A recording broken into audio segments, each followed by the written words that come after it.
Elmer, the lost boy of Yosemite Valley. The sun dips behind the jagged silhouette of Half Dome, casting long shadows across the valley. The campfire crackles, its warm glow fighting back the chill of the approaching night. You sit among fellow campers, feeling a connection with the countless souls who have gathered here before you, drawn by the wild beauty of Yosemite, the towering granite cliffs, and the whispering pines. But tonight, as the darkness settles in, the air carries a different kind of anticipation. For this is no ordinary place, and this is no ordinary story. In Yosemite Valley, where nature's beauty is at its peak, a strange question often echoes through the crisp night air. Where's Elmer? It seems like a simple enough question, yet it has been whispered, shouted, and even sung by generations of visitors. Most newcomers to the park think it's just a joke, a call passed between campsites like some shared inside gag. But those who have been coming here for years know better. They know that behind this tradition lies a mystery, as old as the towering sequoias and as deep as the valley itself. It all started in the summer of 1937. Elmer, a young boy with a wild sense of adventure, was camping with his family near the Lower River campground. He was the kind of kid who seemed to have no fear. He'd climb the tallest rocks, dive into the coldest waters, and wander deep into the woods, completely at ease. That night, after dinner, as the sun was setting, Elmer told his parents he was going to explore a bit before it got dark. It was nothing unusual. He'd done it 100 times before, but this time, he didn't come back. As the minutes turned into hours, his parents grew worried. They called his name, their voices ringing out into the encroaching darkness. "Elmer! Elmer!" Other campers, hearing the distress in their voices, joined in, their shouts growing louder and more frantic. It wasn't long before the entire campground was echoing with the sound, "Elmer! Elmer!" But there was no response, just the quiet whisper of the wind through the trees. A search party was quickly formed. Rangers, fellow campers, and even volunteers from nearby towns scoured the area, calling his name. They combed the valley, checking every nook and cranny, from the base of Bridal Veil Fall to the banks of the Merced River. The search went on through the night and into the next day. But despite their efforts, Elmer was never found. No footprints, no clothing, nothing. It was as if the valley itself had swallowed him whole. Now, most people would assume that was the end of the story, a tragic accident, the kind that happens when nature reclaims what is hers. But that wasn't the end, because not long after, strange things started to happen. Campers began to hear the name Elmer called out in the dark. At first, it was just a few sporadic incidents, a lone voice shouting the name, then silence. People assumed it was just kids playing a prank, echoing the cries they'd heard during the search. But the calls continued, year after year. Soon it became a sort of tradition. On warm summer nights, when the campfires were burning and the stars were bright, someone would call out, "Elmer!"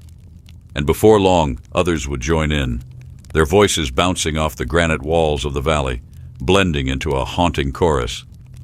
But here's the part that gives even the bravest ranger chills.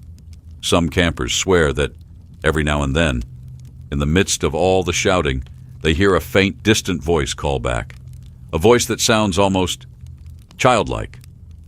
"I'm here," it seems to say, barely audible over the crackling of the fire and the rustling of the leaves. No one knows who started this tradition, or why it has persisted for so long. There are many theories. Some say that Elmer was a ghost, forever wandering the valley, trying to find his way back to his family. Others believe that it's not his spirit at all, but something darker, something that wears his voice like a mask, luring unsuspecting souls deeper into the forest. There was even a ranger, Lewis G. Karcher, who tried to solve the mystery back in the 1960s. He spent years researching, talking to old-timers, and reading through historical records. He found stories of World War I soldiers using Elmer as a nickname for a missing comrade, a joke among troops looking for the unit's slacker. It's possible that a veteran brought the term to Yosemite after the war, shouting it as a gag, not knowing it would spark something far bigger than a simple joke. But even Ranger Karcher couldn't crack the case. The origins of the call remain as murky as ever, leaving us with more questions than answers. Why does the tradition only persist in Yosemite Valley? Why does it seem strongest on nights when the moon is full and the mist rolls in off the river? Some old-timers will tell you that if you listen closely when the call of Elmer rings out, you might hear something else in the echoes, a sound not of this world. They say it's the voice of the forest itself, crying out for a lost child, mourning for the boy who never came home.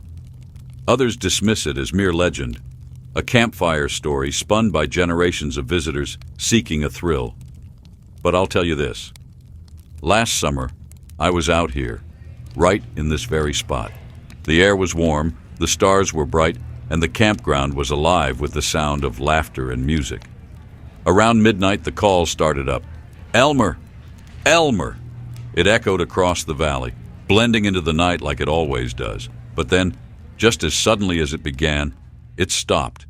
The laughter died down, and an eerie silence fell over the camp. That's when I heard it. A voice, faint and distant, carried on the wind.